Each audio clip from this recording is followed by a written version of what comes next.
You are looking at Julian's pronunciation guide, where we look at how to pronounce better some of the most mispronounced words in the world, like this other curious word. But how do you say what you're looking for today?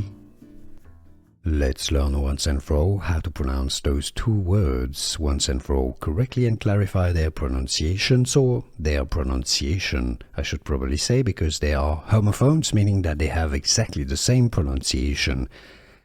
Two different meanings. Cellar, British English pronunciation, cellar. The top word is a wine cellar, for example, where you store wine, cellar. Now, the Americans will say cellar. Okay, so I said it's the same pronunciation, but British English or American English pronunciations are slightly different. Cellar or cellar. So top word is wine cellar, where you store things.